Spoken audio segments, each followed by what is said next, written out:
Hello, and Welcome. welcome to Alternate Fucking Casuals. What makes you fucking casual? it don't matter. What you know, Fucking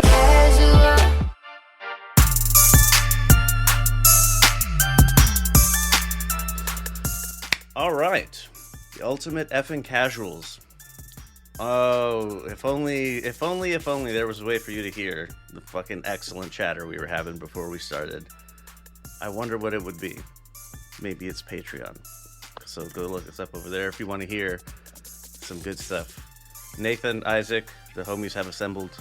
We're here to talk. How are you guys doing? I'm excited. I'm excited. Okay, that's pretty fucking major, Nathan. That's quite a little drop to put in there. But we'll get to that in just a second. First things first, we wanted to extend the olive branch to our homies over on the Boxing B-side, so we got a little bit of boxing to talk before we get to some really excellent, hopeful news. So, in the review block, it's been pretty light on the boxing side of the street, so I wanted to ask about a heavyweight prospect. His name is Moises Italma. And do you guys think he's like the real deal? You see the potential of maybe like a dominant force, if not a star? He's definitely the realest deal that heavyweight boxing has going for it right now in terms of upcoming stars. Like, I have no idea what his ceiling is at this moment, but compared to the rest of the division, assuming Usyk, ends up retiring in the next fight or two, I don't see many guys coming up that even come close to him. It does seem almost like, I don't want to say, I mean, that's so presumptuous to say someone in his position seems destined to be a champion, but I don't know what stops him other than boxing politics. It's just a matter of when he gets his chance. Yeah, I think Tom was the truth. I'm not gonna lie. We the American heavyweights, we had people like Jared Anderson, Torres Jr., and I'm still gonna back them, especially our boy Torres. But man, Atama, he looks like he's gonna be a star. I mean, he's got the speed. I mean, it's insane how he just dismantles people in the ring, and it happens so quick. Who was that one dude? It wasn't his last fight, but the fight before. Brutal KO. I mean, this dude, he's getting highlight reels, and he's just starting. People want to hurry him up. They wanted him to fight Usyk next, but they need to I've seen some crazy stuff about him. I think they need to let him, slowly build, because he's still, the crazy thing about this, he's still young. He is super young. Let him grow, mature, and eventually, whenever it's his time, it'll be his time. But I think he'll be champ 100%. It's Moses Italma. I thought it was Moses for some reason. Yeah, Moses Italma. Yes. I'm trying to figure out who it was. He fought a guy who was pretty experienced recently. They're all blending together because he just murks everybody. Yeah, I think I was remembering Dempsey McKean. That was a really good win. From what I remember, it happened pretty early, and the knockdown was pretty brutal. But yeah, I think he's the truth. I think he's someone to watch, and he's at the stage right now where they can maybe upgrade him from cans to fighting vets. Oh, I was looking at his amateur record. Yeah, it was Dempsey McKean. That's exactly who I was trying to think of. Who promotes him right now? Is he a Eddie Hearn I think guy? So. It's Queensberry, no? Oh, yeah, Queensberry. Yeah. Yeah, Frank Warren has so much talent on lock. Yeah. Well, if Warren's got him, he'll probably manage him correctly, and he should be getting steps very soon. Yeah. He's going to be in the WBO ecosystem, so yeah, he's going to get being with Frank Warren, he's going to get tracked properly to the title. I'm excited, man. So Nathan actually brought up an interesting question of like what's really going to stop him from getting to a title. So coming up on June 7th, these are kind of out of order for time, but this Matchroom one is at the Gold Coast Convention Center in Queensland, Australia. You can probably, the card starting, you can bet on around 1 on the West Coast, somewhere in that neighborhood. And the only one I wanted to mention was the main event, which was the cruiserweight title. Jai Opetaia versus Claudio Scao, I think it is.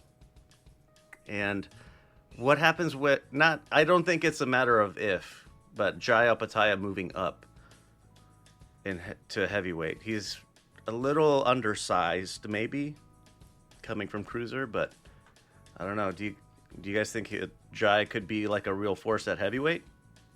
He is massive. I was just having this conversation earlier today, even about how we are like sort of shifting out of this Titan weight heavyweight era. Yeah. Or like, we're not seeing like the 6'7", 6'9", like, we have a time where there's smaller builds and it's more of a focus on speed. I mean, Jai he could get wins at heavyweight. I think it'll definitely be more challenging because, I mean, you have like a wider range of weight, but I think he could see some success. I think it is something we will see in the future, though. I think Jai will move up. I mean, also, if he does move up to heavyweight, perhaps a bit of a duck job running from Jake Paul like that. I mean, what the heck, dude? Yeah. No, but seriously, I think I'd be interested in seeing him moving up. I don't think he's got a whole lot of... I mean, he doesn't have anything interesting going on at cruiserweight. Like, he can just keep defending his titles. But, and what the heck does this say? Jai Opetaia tweeted... Oh, no, he was just... I thought he had tweeted something to the effect of like, "Oh yes, I am going up to heavyweight," and instead he was just talking about Terrence Crawford. But yeah, if he did go up, right, he's probably more skilled than, I don't know, half of the top 15 heavyweights that are out there right now. There's not a lot of extremely skilled guys out there. So, I mean, being him at 29, right, you've got maybe a 6 or 7 year runway if you really wanted. So he's got the time to do it. And like you said, I mean, he's 6'2". He's a big boy. I mean, if he just doesn't cut weight and he fights around like 230, right? Like that's what Usyk does. Yeah. I think he could be right at home at the division. Yeah, and like he has speed. He'll have like a speed advantage in the majority of his fights. But yeah, honestly, after the Ramirez fight, like the unification, that's really the only like other fight I want to see at cruiserweight. But other than that, yeah, I'd be down to see him at heavyweight. Looking at the current crop of heavyweights, the only one in the top 10 includes Justice Hooney. So it's Justice Hooney and Daniel Dubois are the only ones that are under 30.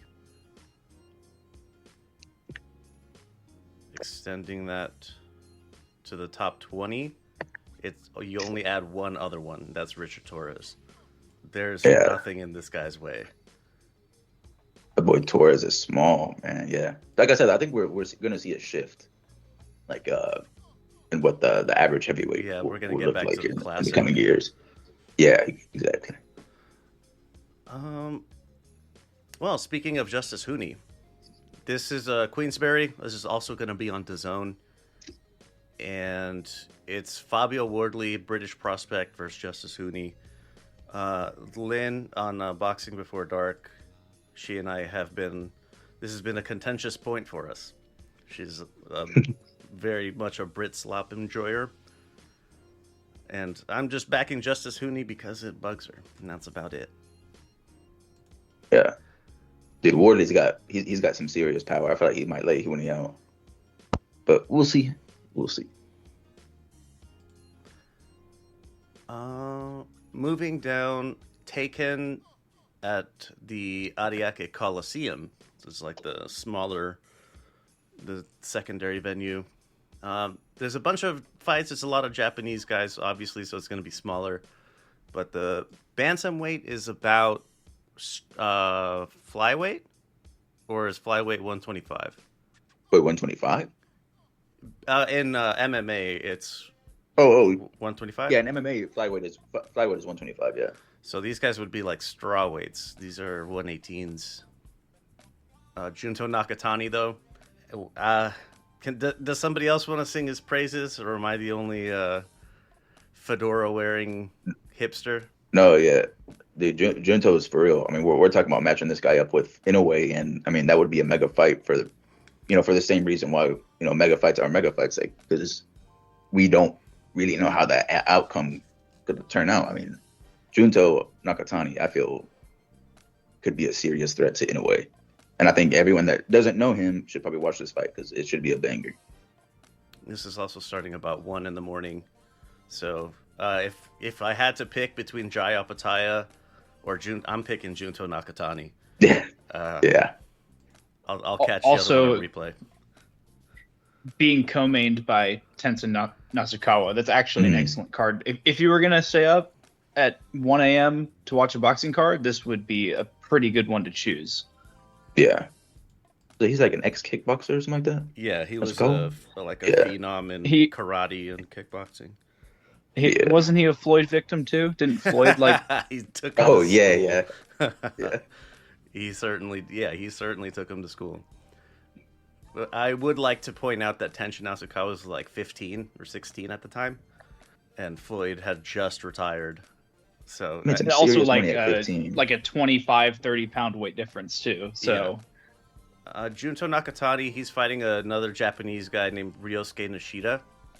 They are unifying 2 of the 4 major titles. So that's it's also momentous for the division as well, as it just being Nakatani right now a talent, super talent. And last one, Top Rank at the Scope Arena in Norfolk, Virginia. This one's headlined by Keyshawn Davis fighting Edwin De Los Santos. Keyshawn's another hot talent. He's a champ now, so I was going to say hot prospect, but he's not. So it was one of you, I think it was Isaac, saying that Keyshawn's just going to start padding the resume now in a positive way, stacking up names. Yeah. This is a good name to add. Like, this is a very good fight. De Los Santos, he got some serious power, man. Like, sitting there trading with him is gonna be dangerous.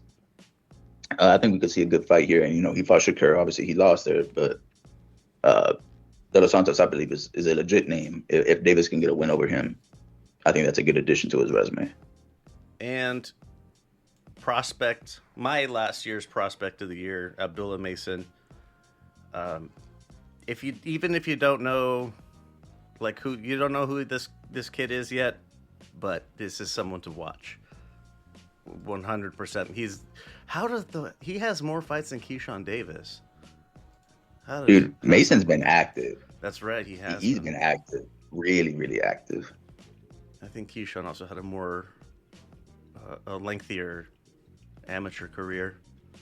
Mm-hmm. Yeah, with the Olympics and all. But that's a lot of boxing talk for you to enjoy. There's great fights coming up this weekend. The Top Rank card's going to collide with a UFC 316. So you're probably not going to skip 316 for this. But if you have ESPN Plus, go back and watch it.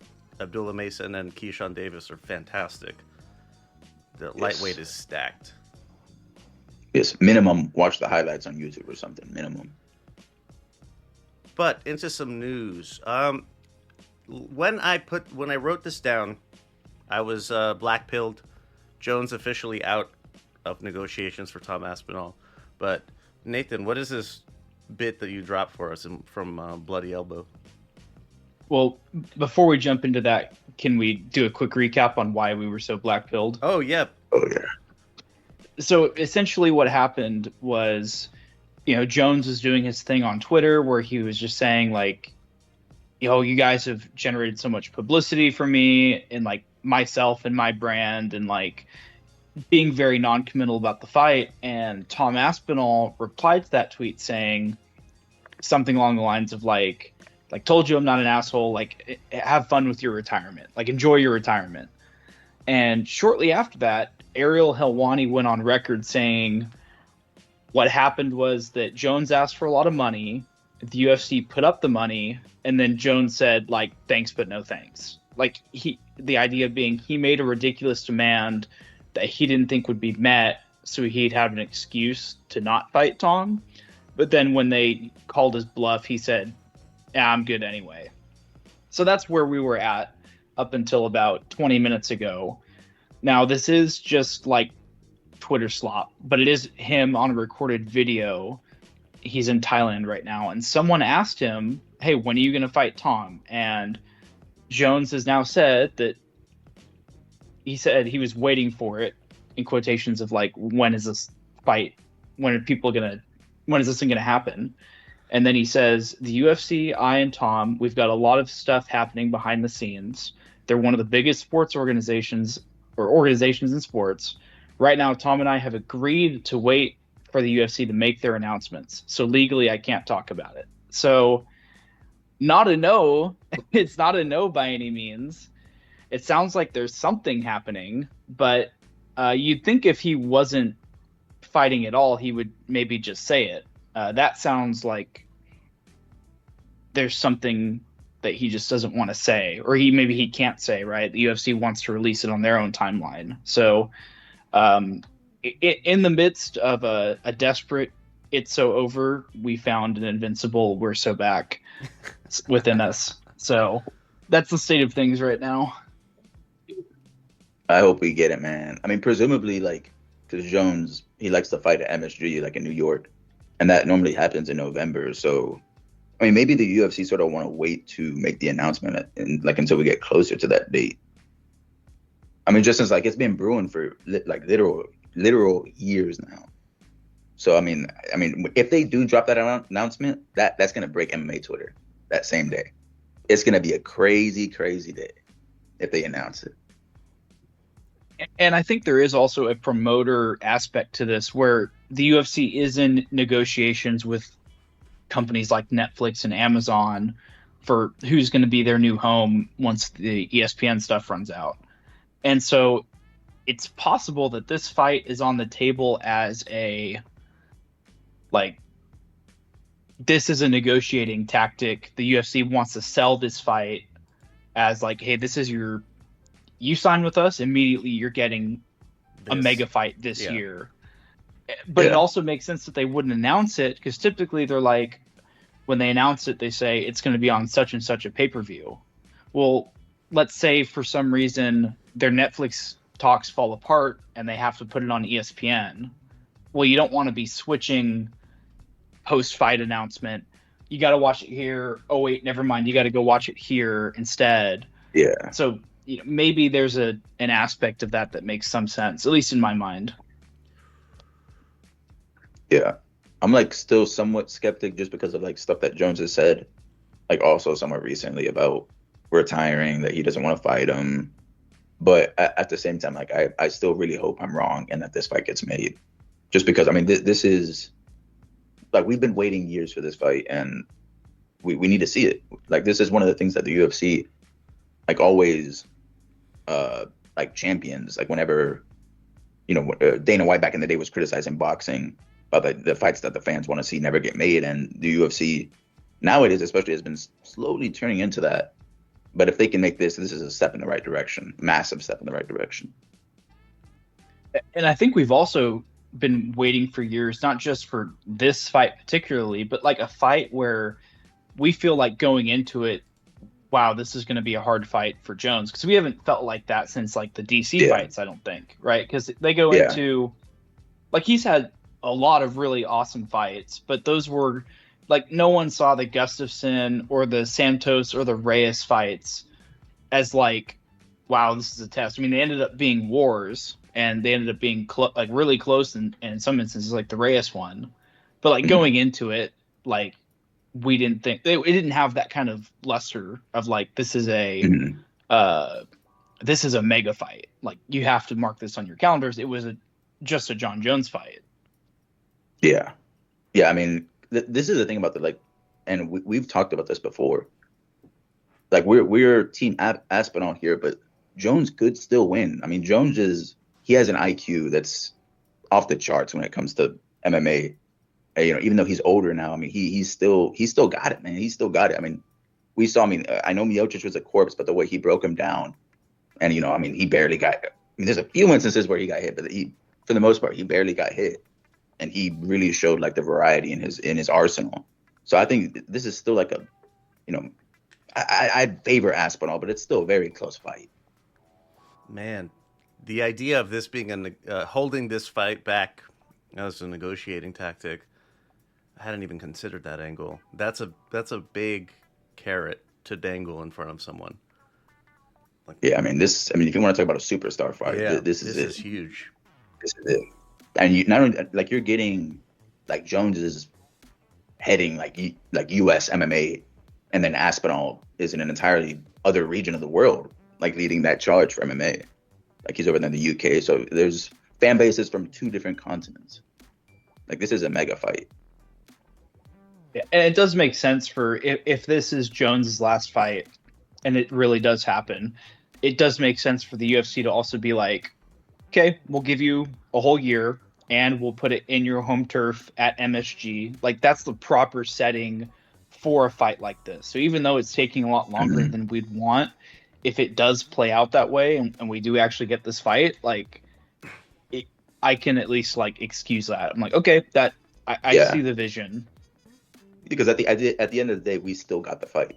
So it's, the time ended up being worth it. An immense buildup, by the way, but still, I really hope we see it. Do you think they're waiting for International Fight Week to make the big announcement? It's coming up. It could be. I mean, it also could be. I mean, shit. Maybe this Saturday. Maybe that's during the UFC 316. Events. I mean, that may be too early, but perhaps. Right now, we're International Fight Week makes more sense, so that definitely makes sense. We're like 4 or 5 months away from 5 months away from November. So I don't know, it might be a little bit too early to have it this week. But man, I'm telling you, whenever if they do manage to announce that, and they're just like waiting on it, when the day that they announce that, it's gonna be a massive day. Like that's gonna make not just MMA headlines, but sports headlines. Jones's last fight. Exactly. Tom Aspinall. That's huge. Yeah. Woof. Anything more for the Jones Aspinall news? Let's cross them fingers, man. Let's hope we get it. All right. Moving into some recaps. Moving into no recaps. There's only one event, one Friday Fights 109. There were some fun knockouts on it, and also some fun names. It was a pretty good war before Alessio Malatesta stops Kampita Wada. That was a Muay Thai fight. Wutrikrai beating Mui, who's from Myanmar. That's an interesting name. That was a 3 knockdown rule, but the 3rd knockdown, like he put Mui out of it. Damn. And the last one, 2 excellent names. The first guy, the guy who won, his name is Chama. He's not Brazilian. And they changed names like crazy over there. Yeah, man. He fought Super Jang. And that was another instance of a 3 knockdown rule, but it was a pretty nasty 3rd knockdown. If that was the first knockdown, it would have ended the fight. It's pretty nuts. But that's it. Unless you guys have other notes for Friday Fights 109 that I didn't catch. Dude, one always gives, like, it seems like for most cards, you're guaranteed at least one good knockout. Muay Thai just lends itself to brutal stoppages. All right, so we're going to take a quick break before we do. I want to point out the fucking social media handles, LVX Media Net. And wherever you're listening to this, hit a like or rating, review if you're feeling a little froggy. It would be very much appreciated. It helps us You don't necessarily have to do anything monetarily.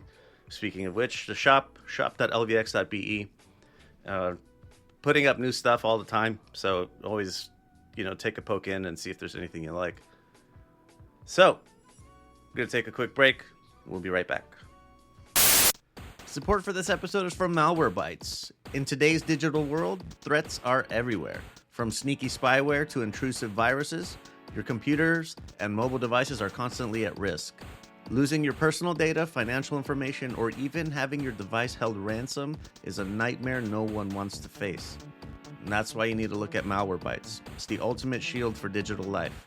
Malwarebytes provides powerful real-time antivirus and anti-malware protection, keeping computers and smartphones safe from the latest threats. For those with 10 or more devices, Malwarebytes has you covered. From laptops and tablets to smartphones, Malwarebytes family plans provide comprehensive protection you can trust. Don't wait until it's too late. Secure your digital world with Malwarebytes and get the peace of mind you deserve, knowing that your data and your devices are safe. Go to mwb.lvx.be and get 50% off your subscription today. Here's a little hint, you can reuse that code later down the line with a new account. Keep saving for yourself and help us out a little bit too in the process. Support for this episode is from Ramen Bay. Ever have that ramen craving hit hard? You know the feeling. Sometimes you want that rich, savory broth and those perfectly chewy noodles, but you don't have time for all the fuss. Well, say hello to Ramen Bay. They've taken the best ingredients for ramen and freeze-dried them for ultimate convenience and incredible flavor. Imagine, vibrant vegetables, flavorful proteins, and aromatic seasonings, all ready to rehydrate into a bowl of pure satisfaction. No chopping or long simmering, just add hot water and a healthy spritz of Ramen Bay. Because the ingredients are freeze-dried and vacuum sealed, they lock in taste, giving you a quick and easy meal that doesn't compromise on quality or flavor. So, the next time the ramen urge hits, don't forget Ramen Bay. It's your new, not-so-secret ingredient to a delicious, hassle-free situationship anytime. Hit up the Bay for ramen and chill at ramen.lvx.be or use code LVX10 at checkout. Get yourself 10% off every order and help us out a little bit when you do. That's Ramen Bay. ramen.lvx.be. Hey, did you know that our little bee buddies are having a bit of a tough time recently? They're really important for so much of our food. Without any bees, we're going to have a lot less yummy stuff. The good news is that you can help the bees while also helping us. Support for this episode is from Project Honeybees. Every purchase adopts a queen bee, who will have her own colony if she doesn't already have one, and she'll be kept in a sanctuary in various places around the world. My adopted queen, who I named Queen Spider, she was found in a restaurant trash bin out back, but the name Queen Spider, that's a story for another time. So if you want to be a bee hero, would that be Beero? Check out bees.lvx.be and get a look at all the lovely gift ideas. There's bracelets, necklaces, earrings, a lot of jewelry stuff. Use code LEO33862 at checkout to help keep the bees buzzing. Buzz, buzz, motherfuckers. All right. That was fun. In the previews, on Friday, June 6th, there's 2 1 events, 1 Friday Fights 111. We don't really ever know who's on those until like the 2 or 3 days beforehand. But what we do know is one Fight Night 32. This is going to be on Amazon Prime. Like Isaac said, it's there's always going to be a wild knockout, and the main event is atomweight. I think that's 105. Muay Thai title. The champion Alicia Rodriguez is fighting Sheer Cohen. Rodriguez is badass. Even especially for, like, given how small she is, it's pretty wild how brutal that woman is. But that's it for Friday. Saturday, June 7th. UFC 316 is the reason we're here. Oh boy. At the Prudential Center in Newark. From the bottom up, Quillen Salkild. Did I get that right? Yanal Ashmus, lightweight fight. Cheka Sarahi versus Ju Sangyu at featherweight. And I'm pretty sure if this is who I think it is, this is a big RJ tag. Ariane De Silva versus our girl Wang Kong.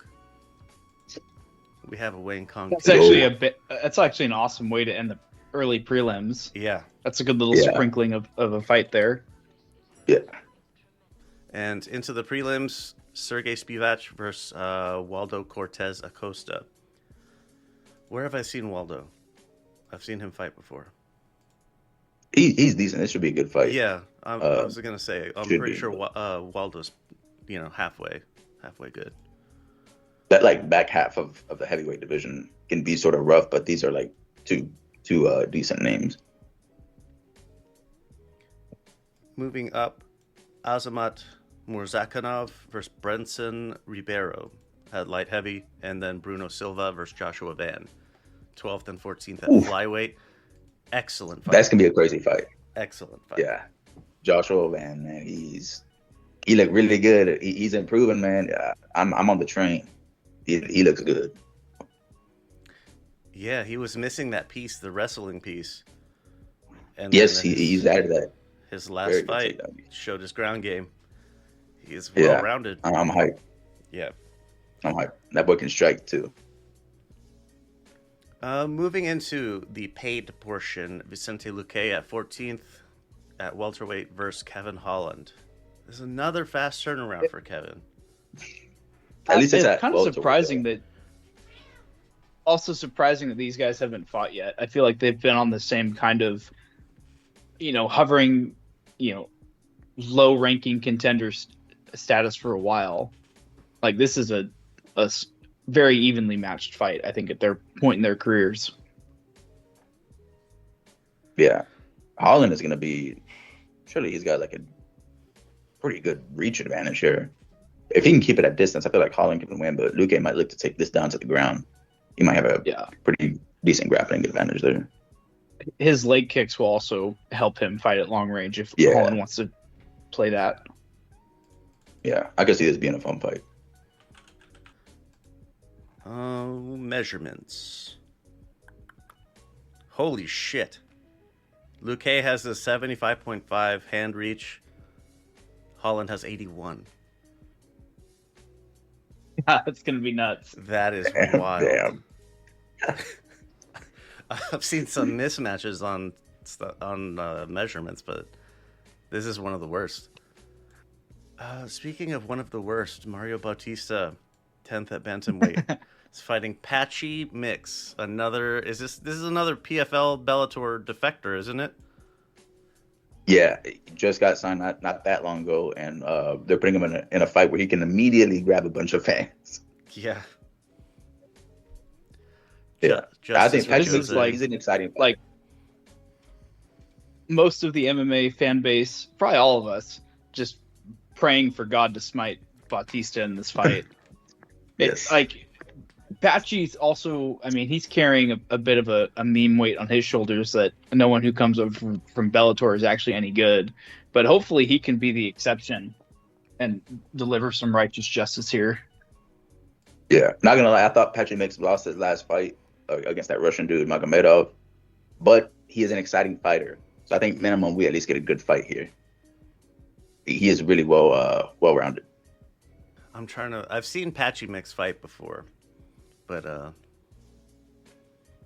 don't remember. Yeah, he's that's their boyfriend, but I think he's actually fiance or husband of Tatiana Suarez, who is in the UFC right now. So he's got some connections there. He's a Nepo hire. Moving up, Kelvin Gastelum versus Joe Pyfer at middleweight. Just Pyfer has to win this fight. There's no excuse if he loses to Gastelum. Yeah, it's over. Because if he loses, it's over. Kelvin Gastelum's coming up in weight. Gastelum's a fat ass. This dude doesn't really. He's got good conditioning and all, but like he just doesn't really. Like he doesn't really seem that motivated. He's always eating it. He's basically like the Andy Ruiz of MMA at the moment. I feel like that's what I'd compare him to. But Gastelum, he's a dog, man. He's been in wars. He almost beat Izzy, or for the belt that few years ago, but this was a lot of years ago. But man, Gaslam, I don't think he can win this, to be honest. Pfeiffer's got serious power in his hands. He's got the height advantage. I mean, he's massive frame. I mean, I'm looking at it right now. He's a minus 400 favorite. Pfeiffer has to win this, and he should win this. Maybe even by knockout. Although seeing Gaslam KO'd would be crazy, but regardless, Pfeiffer should win this. I don't know if he's done it before since the one time, but he won some Apex fight, and then he spent the entire post-fight moment, including the interview, talking about how he came from nothing. He kept saying, "I came from nothing." I think he's actually from Philly. Like, he is. He trains in North Philly, which is like not too far away from me. They got some serious dudes in that gym. He's got Sean Brady as a training partner, who's a very good welterweight. So I mean, he's training with really good people. I think he has a good advantage here. Should be a fun fight too. There's a lot of like behind the scenes stuff too regarding this fight. You know, it's supposed to happen in Mexico for that fight night. Got canceled because Pfeiffer, I think it was like altitude sickness or something he got. It sounds familiar. Yeah. So there's a lot of behind the scenes stuff that's going into this fight. We should hear more about it as we get closer. Moving up, Juliana Pena, the bantamweight champion, versus Kayla Harrison, second in the division. Kayla Harrison's a frightening person. Yeah. She's built like she's a fucking machine.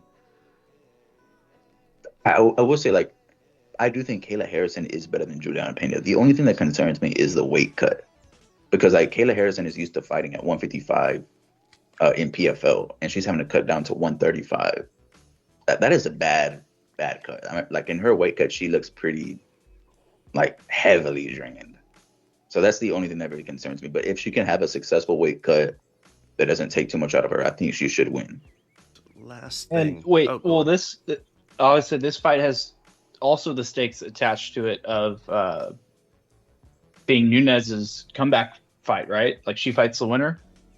Yeah, Nunes, I'm pretty sure has already said that she wants to return. So, if I was them, I would assume the next fight. If you win this, you're getting a big payday versus Amanda Nunes, because that's the Nunes, regarded as one of the GOATs of female MMA. So, that's a big fight. That's a pretty big fight. I don't know. I don't have a good feeling about this for Pena. Yeah, I mean, she's plus 400. Fucking massive. Yeah. Yeah. That's what I'm saying. If she can get a good weight cut, I think she might ragdoll Pena. Like, just toss her around like nothing, but we'll see. Her weight cuts, they look so bad. 155 to 135. That's a huge drop for anyone. Yeah. Woof. Merab Dvalishvili, the bantamweight champion, versus Sean O'Malley, #1 contender. I can't help but feel this goes the same way as the first one, that O'Malley's just going to be getting tossed around a lot, not really have an answer for it. I don't know. What do you guys think?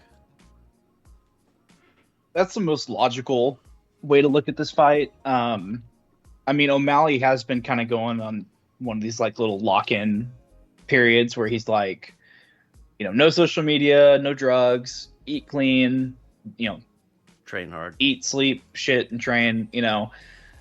As undeserved as this title shot is, he's probably still the most dangerous fight that Merab has in front of him, because it is almost like a Wilder kind of situation, right? I need to be perfect for 5 rounds versus I need to be perfect for like a half a second, right? Like O'Malley could end this fight at any moment, but like the only way he's gonna be able to win is he has to be able to stuff like, I don't know, 10 takedowns at least, probably, and either that or he's gonna have to fight in such a way that like Merab has to put himself in so much danger to even be able to shoot, right? And I mean, Merab, like his whole game plan is like, I'm gonna shoot 30 times, right? And I mean, once he's on the ground, he's screwed, right? Like he may not get finished on the ground, but he's not going to have any ability to defensively grapple, right? He just has to survive. Like the round basically ends as soon as O'Malley touches the ground. Mhm. So unless he's worked on his stand-up, right, his ability to get out of that situation, but you're kind of just, you're hoping for something that we've never seen from him before, right? So Yeah. The first 30 seconds of every round is going to be very, very interesting. But after that, like, Sean's probably going to have to show us something new that we haven't seen out of him in order to win this fight. Yeah, I agree with everything you said. It's pretty much, I mean, I like you said, I can't see it really not being a Merab win unless O'Malley sparks him. And that's what we were saying for the first fight as well. Like, that's really the only chance he has, because in a 5-round fight, especially if Merab is able to string together his takedowns like he did in the first fight, O'Malley's not going to win on points that way. So O'Malley really just has to knock him out. We know he has that sniper range with his hands. He's got some serious power. If he lands, he could do some serious damage to Merab. We've seen Merab hurt before. What's his name? The Brazilian dude, Moraes, or whatever his name was. Yeah, Morales. Yeah, he hurt Merab really bad. So it's possible. It's not like he has like a granite chin or anything like that. But I believe even Cejudo dropped him or hurt him whenever they fought. So it's possible. And oh yeah. I was gonna say also, I mean, O'Malley hurt him to the body in like the waning seconds of round 5 in their first fight. Yeah. So it's completely possible. I wouldn't be surprised, but it's just one of the things you have to land. You have to land. And Merab's, he's not going to be sitting there with his hands down, like, chin up in front of O'Malley. I mean, it's going to be something that O'Malley's going to have to work for, set up, over the course of 5 rounds. And he has to try his best to stop those takedowns, because Merab, once he gets one, man, that round's over. Because even if you get up, he's just going to bring you right back down again. He's going to suffocate you. So I really hope he worked on his takedown defense a little bit more, because he's going to need it. The only other X factor going into this fight is Merab's health, because like he posted a video a week and a half ago where he had a very swelled up pinky toe. Gross. Which granted, it's a pinky toe. I mean, that's still going to hurt like hell, but you're going to be driving off your feet in order to secure a takedown. Does that slow him at all? And then another thing, which is, every fighter from that portion of the world has this problem, but like there's rumors that he's got staph again. So it's like, I don't know, maybe he comes in and his cardio isn't there for once, because he finally took a staph infection to end all staph infections, because he couldn't clean his mats, or his team couldn't. So I don't know. I mean, but that's O'Malley's path to victory. Either Merab's not 100%, or he's developed some kind of new game that we haven't seen before. Yeah, I mean, he has to make Merab like fear, like even throwing a takedown, and it's something that's going to be like a back and forth battle, because like Merab knows that's like his main avenue to a win, but Sean has to find a way to threaten Merab whenever he's shooting, because like whether it's a knee, an uppercut, something. He needs to make Merab think, because if Merab gets into that flow state where he's just chaining together his takedowns, that's pretty much the fight over. So Sean needs to come in with, he's got a good coach behind him, Tim Welch, I believe. He's got a good coach behind him, so hopefully they can cook up a game plan, for him to have some success. But he's gonna need a lot more than luck. I feel like you can't just hope for that one shot over the course of 5 rounds. You can't do that. Yeah, it would be silly to put your hopes in catching lightning in a bottle. Yeah. Because I don't think you're gonna. I don't know if does Sean have like one hitter type of knockout power? It's like he buzzed off. I remember that. Yeah, he can lay you out. He's got long arms too. 4-inch advantage. He's blasted some bozos out before. Like he definitely. I mean, if he cracks, like. And I'll just say this, like, it would not be that shocking if he like landed a step back counter, just cracked Merab right in the chin, and Merab just crumbled right there. Like that's that's a foreseeable outcome in this fight. Like that could happen. Yeah. Well, that puts rained on the parade I was planning, but that's pretty much the only thing that I was thinking is like, are you going to be able to chin Merab with one shot? He doesn't. He's genuinely like Wilder. Really? Like, interesting. Don't let that frame like, mess you up, because he looks like really skinny, lanky, but he has like some serious power. Like, and Merab knows this as well. Merab is not going to be sitting there trading with Sean. I mean, this is something even Petr Yan, whenever he fought O'Malley, this was something that he was wary of. I mean, Sean has legit power. You can't just sit there and trade with him. Yeah. Hoping he doesn't land on you, because if he lands on you, you're probably out. Either you're out or you're about to be out. That's how he beat Aljamain Sterling. Yeah, I remember that. The pullback counter and then finished him off on the ground. That was it. It was over within seconds. Do you remember that one knockout he had where he knocked the guy out or down, and he was sitting on the ground, kind of waiting to pull guard, and O'Malley just like literally walked over him and just chucked an overhand right at a grounded opponent and just knocked him out? Oh yeah, he dribbled that boy's head off the ground. Yeah, I remember that. O'Malley has really good knockouts. He's got really good knockouts. Yeah, let me see if I can find that real quick. So I made Leo a highlight reel out of O'Malley back in the Chief days. Yeah, I mean, there's a good reason why he's like sort of gotten popular, and it's because he has these flashy KOs. Yeah. The only question is like Merab, he has this insane stamina where, whenever we see these people with these game plans that, it just involve like chain wrestling, like, oh, they're going to slow down in the later rounds. But that's not the case with Merab. Do not count on Merab tiring out, because he will not tire. He will be there in round 5 just as fresh as he was in round 1. Skip to 3 minutes, Leo, on this video. And I mean, this is like he just walks up to him and just like, I mean, instantly gone. I think I saw this one. Oh man. I mean, also the only guy ever to knock. Actually, wait, no, he didn't knock down Cheeto. Someone else did. That was Davidson. Yeah, that's right. But I mean, he really cracked Cheeto with that knee. Yeah. That's the thing about O'Malley as well. He's got some nice variety in strikes. Like, his leg kicks are good.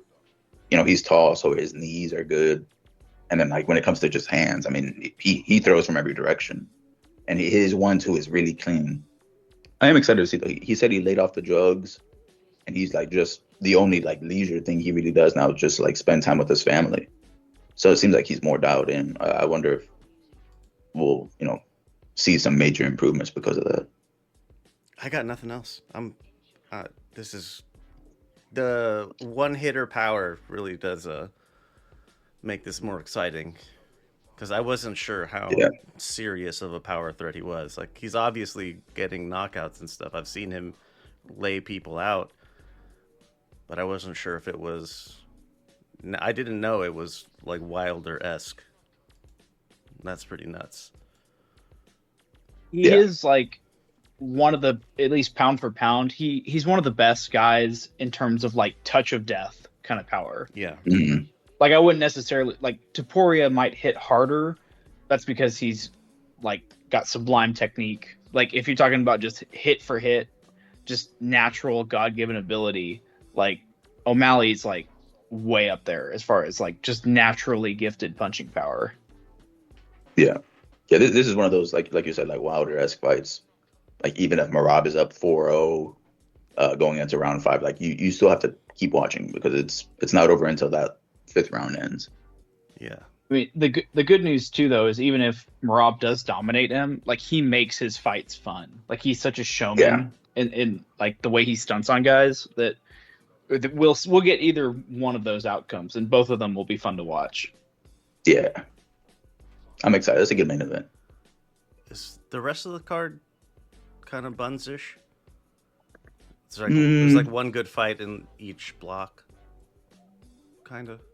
I mean, I think I'm looking forward like a Gaston Pfeiffer I think I'm going to enjoy. That should be a nice stand-up battle. Batista and Patchy, I'm sort of invested into that fight.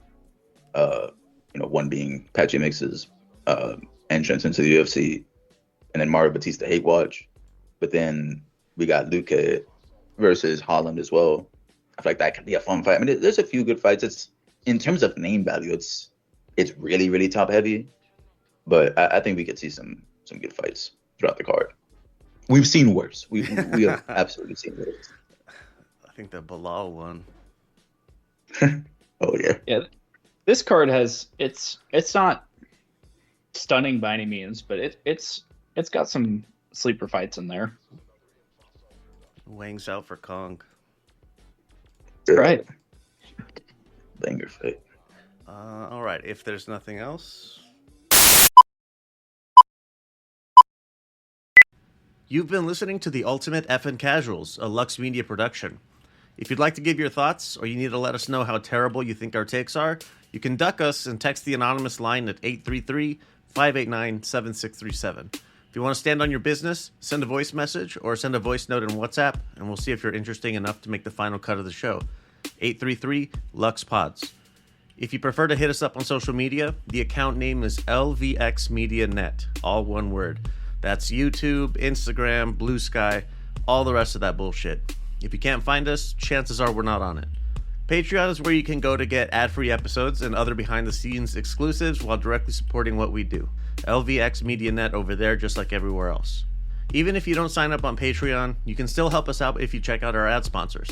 You can also help by giving us a rating and a review on whatever app you're listening on. And last but not least, you can also check out the merch shop. New stuff goes up all the time. Metal intros by Anders Janhunen. The trap intro and the outro are by Middle of Nowhere Beats. And for more shows like the one you just listened to, go to lvxmedia.net. Cool. So we're heading into UFC 316. Parting words.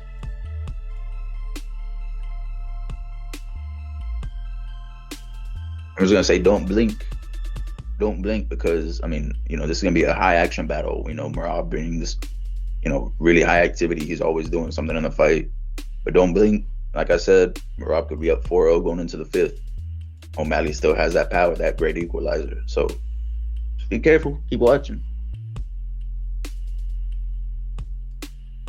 Yeah. Also, just on those, I'll triple down. I'll say there's going to be an Am New at the end of this card. I'll just throw my opinion out there. But also, please, everyone, join us in prayer. The Jones Aspinall fight may happen. Yes. It could be cope, but let's cope until we can't cope no longer. I think that's a good words to live by. Let's hope. You don't want to be, you don't want to be on your deathbed and thinking like, man, I wish I just coped a little harder, Yeah. So it ended up happening, and I missed it. Well, if that's it, then that's it for this edition of The Ultimate Fucking Casuals. See you on the other side of 316. See you. peace.